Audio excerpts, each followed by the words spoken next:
Semana Santa es tiempo de reflexión y paz, estar en comunión con Dios y también compartir en familia. Aunque los dominicanos pues nunca hacemos esto, aquí nos encontramos con el pastor Joel Puello para que nos haga una breve reflexión en torno a lo que es la Semana Santa y la creencia de los hombres y de las mujeres de nuestro país. Pastor, ¿cómo se encuentra? Queremos que nos hable acerca de la creencia de la Semana Santa, la iglesia a la que usted pertenece y bueno, y el dominicano común. Buenas, saludos a los amigos. Semana Santa bíblicamente es la semana en la que el pueblo de Israel celebra la fiesta de los panes sin levadura, lo que es la Pascua. En una semana como esta en Israel se celebra esa fiesta, es una fiesta judía. Ahora bien, en la Biblia no hay ningún mandamiento para que los creyentes celebremos esta fiesta y guardemos lo que se llama Semana Santa. Hablando bíblicamente, la semana no es santa, la gente se dedica a actividades personales. En años pasados había tradiciones y la gente ni comía carne y se trancaba en su casa. Son tradiciones. La Biblia no manda en ningún lugar a recordar día por día lo que Jesús hizo en esta semana. Ahora, sí es un hecho histórico que en una semana como esta el Señor Jesucristo tuvo su última semana de ministerio en la tierra. El día domingo el Señor Jesucristo entró a Jerusalén montado en un burrito. La gente lo recibió como rey y decían Hosana al hijo de David. El Señor Jesucristo fue recibido como un rey, pero político. Ellos pensaban que Él venía a librarlos del imperio romano. Pero en realidad Cristo venía en esa semana a ofrecer su vida para la salvación de todas las personas del mundo, principalmente los del pueblo de Israel. El día lunes el Señor volvió desde la aldea de Betania, donde se quedaba en la casa de María, Marta y Lázaro. Volvió a Jerusalén y allí limpió el templo con un látigo, porque la situación espiritual de la nación de Israel estaba que el templo, que era para adorar a Dios, estaba convertido en un negocio, en un mercado donde se cambiaba dinero, se vendían palomas, se vendían ovejas para los sacrificios de esa semana. Y estaban ocupando como mercado el lugar que se llamaba el patio de los gentiles, donde los gentiles podían venir a adorar a Dios. Sin embargo, ellos ni siquiera a los gentiles les dejaban adorar a Dios. Después de eso, el Señor pasó por una higuera, y la higuera estaba llena de hojas, pero no tenía fruto. Y el Señor maldijo la higuera, y la higuera se secó. Esas dos episodios te dicen cómo estaba la situación de Israel. En muchas actividades físicas, pero en su corazón no había una fe genuina hacia Dios. Había muchas ceremonias religiosas. Ellos tenían una religión, pero no tenían a Dios. Y eso es una denuncia de la religión falsa. El día martes el Señor regresa y entonces las principales autoridades judías le hacen preguntas. Fariseos, saduceos, los sacerdotes le hacen preguntas al Señor de que con qué autoridad Él hace estas cosas. El Señor le dice que Él no le va a contestar, porque ellos no recibieron a Juan el Bautista ni reciben a Cristo tampoco. Le hacen preguntas de una mujer que tuvo 7 maridos que eran hermanos. Los 7 hombres murieron y luego murió ella, que si ella iba a tener esposo en el cielo, porque ellos, los saduceos, no creen que es resurrección de muertos. Entonces el Señor les dijo: ustedes están cometiendo un error porque ustedes ignoran las Escrituras y el poder de Dios. Sí hay resurrección, lo que no hay es matrimonio en el cielo. Y luego los discípulos de Jesús le preguntan: Señor, mira el templo y estas piedras grandes. Y Él dijo: no va a quedar piedra sobre esto. Y ellos le hacen 3 preguntas. Dinos cuándo serán estas cosas, qué señal habrá de tu venida y del fin del siglo. Y entonces el Señor les contesta las señales antes del fin, diciéndoles que antes de que Cristo venga por segunda vez, tienen que haber guerras, rumores de guerras, hambres, Jerusalén será destruida, será rodeada. Es un mensaje para la nación de Israel, porque en ese texto todavía no está la iglesia. Eso fue el martes. El miércoles, Judas se compromete con los sumos sacerdotes traicionar a Jesús por 30 piezas de plata.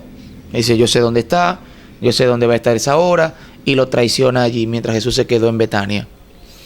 El jueves era el día que se celebraba la Pascua judía. Entonces, ¿qué pasa? Ese jueves Jesús manda a sus discípulos a preparar en el aposento alto. Ellos compran los panes, las hierbas amargas, mandan a sacrificar el cordero al templo, se reúnen en el aposento alto, que era un lugar que le habían prestado al Señor, y ahí con sus discípulos Él da unos discursos que están en San Juan capítulo 13 hasta el capítulo 17, y luego en todos los evangelios el Señor come la cena con ellos, tenían que comer el cordero, eso es lo que es la Pascua, la celebración de la salida de los hijos de Israel de Egipto. Está en el Éxodo, el capítulo 2, era como si fuera el día de independencia. Salen de Egipto y ellos tenían entonces que comer el cordero y la sangre untarla en los postes de la puerta y los dinteles. Eso libró a los hijos primogénitos de los judíos de morir la noche en que el ángel de Jehová castigó a los egipcios. Ellos celebran esa fiesta para recordar que Dios les liberó de la esclavitud en Egipto.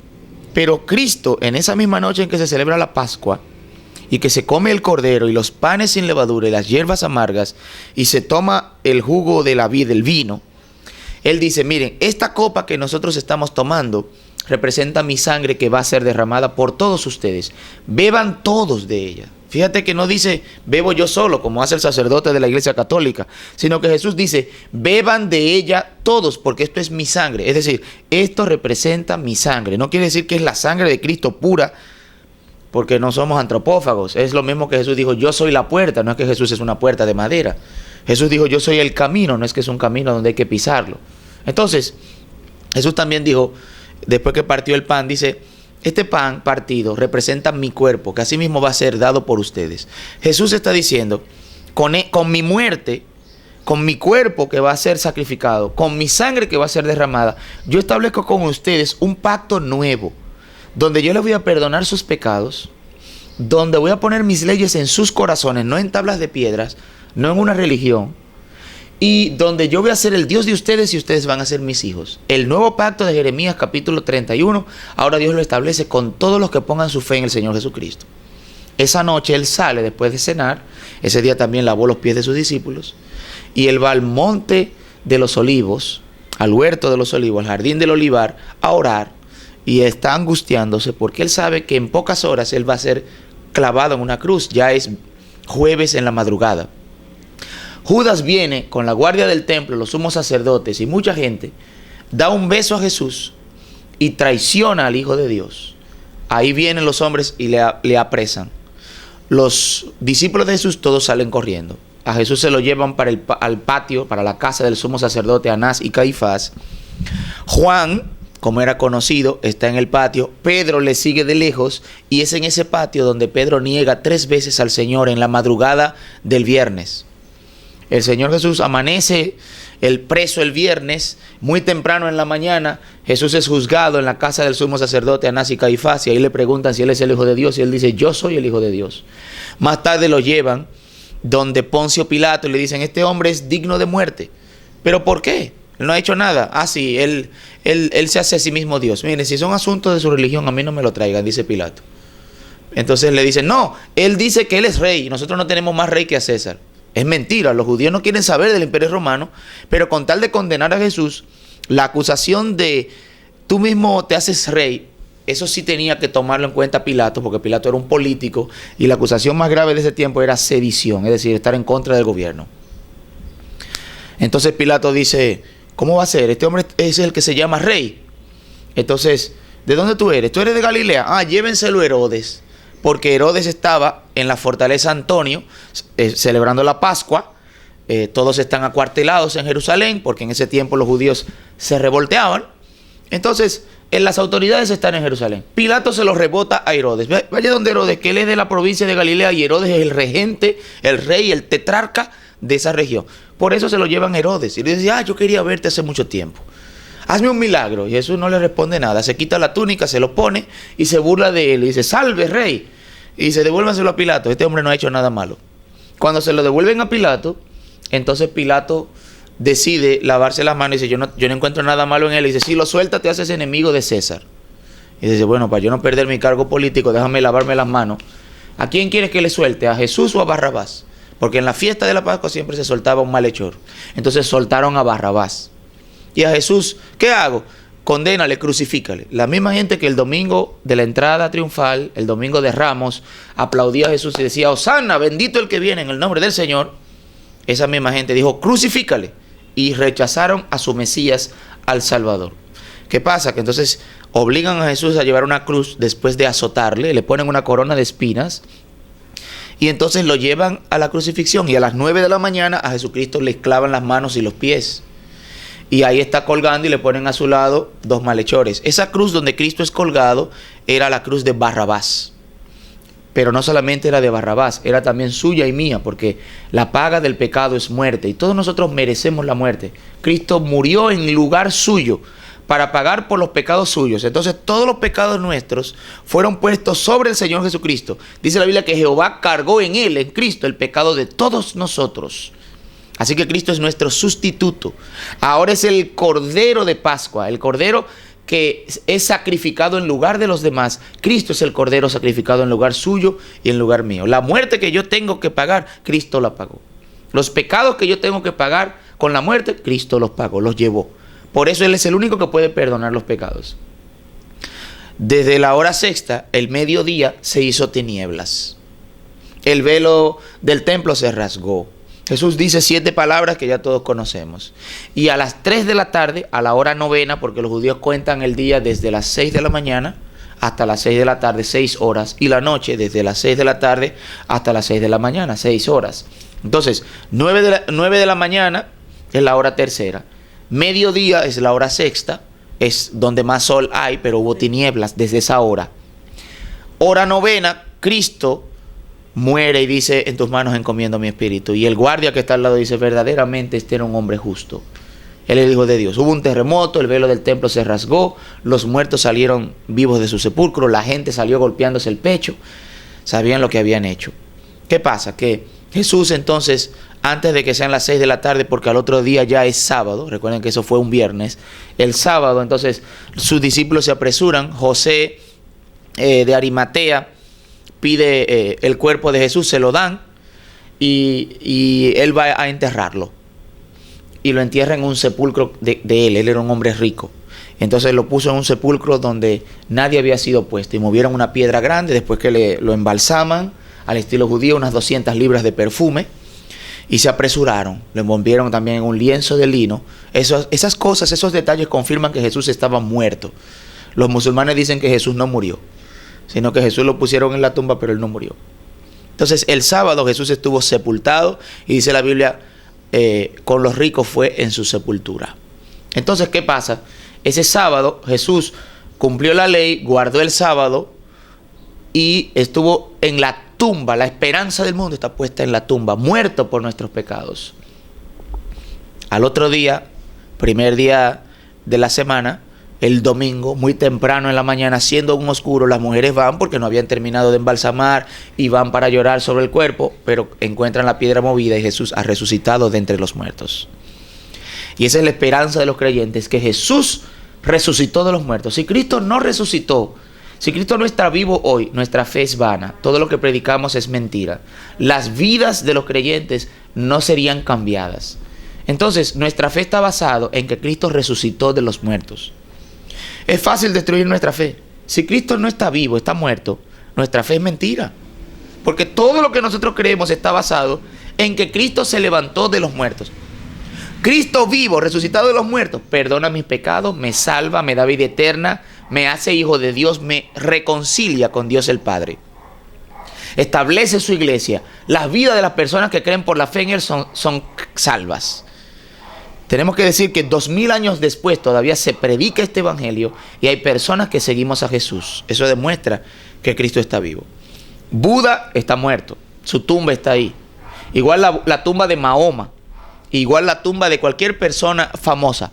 La tumba de Cristo está ahí en Jerusalén. Las personas van y las visitan cada año. Es un lugar turístico, pero está vacía, porque Cristo resucitó de entre los muertos. Entonces, eso resume una semana de Pascua, de la fiesta de los panes sin levadura, que celebran los judíos. Nosotros no tenemos que celebrar esa fiesta. Nuestra fiesta es Cristo, y Cristo ya fue sacrificado por nosotros. Dice la Biblia en 1 Corintios capítulo 5, versículo 7. Cristo, nuestra Pascua, ya fue sacrificado. Entonces, en ese día, Cristo lo que estableció fue la cena del Señor. En la iglesia, los que hemos creído en Cristo y hemos sido bautizados, comemos el pan, tomamos el vino y recordamos que Cristo murió por nuestros pecados, y lo recordamos hasta que Él venga, y eso se celebra cada domingo en una iglesia local. Hay iglesias que solamente la toman una vez en esta época. Hay iglesias que le dan el pan a un grupo y el otro nada más se toma el vino el sacerdote. Eso, la Biblia dice que no es así. Y no dice que es pan, que es sangre, que es cuerpo. Dice, esto representa. Y dice, es un memorial, es un recordatorio. Eso sí lo mandó el Señor Jesucristo a que celebremos. Tomar el pan y beber la copa, recordando la muerte del Señor. Eso sí lo mandó el Señor. ¿Sabe qué otra cosa mandó el Señor? A que todos los que creen sean bautizados. ¿Sabes qué mandó el Señor? Que este evangelio sea predicado en el mundo entero para que la gente se salve. La gente se salva poniendo su fe en el Señor Jesucristo, que murió y resucitó. Ahora bien, no hay Semana Santa. Los cristianos no tenemos que celebrar la Pascua porque Cristo es nuestra Pascua. Los judíos todavía la celebran porque ellos no tienen a Cristo. Es una tradición católica celebrar todas estas cosas. Usted no se acerca a Dios, ni se salva, ni se hace mejor creyente por recordar durante cada uno de estos días lo que pasó en una semana como esta. Usted salir en procesión, usted no comer carne, usted darse en el pecho, usted no hacer música en su casa. Nada de esto te hace mejor cristiano, ni te hace salvo tampoco. Lo único que te acerca a Dios es poner tu fe en Jesucristo, arrepentirte y convertirte de tus pecados.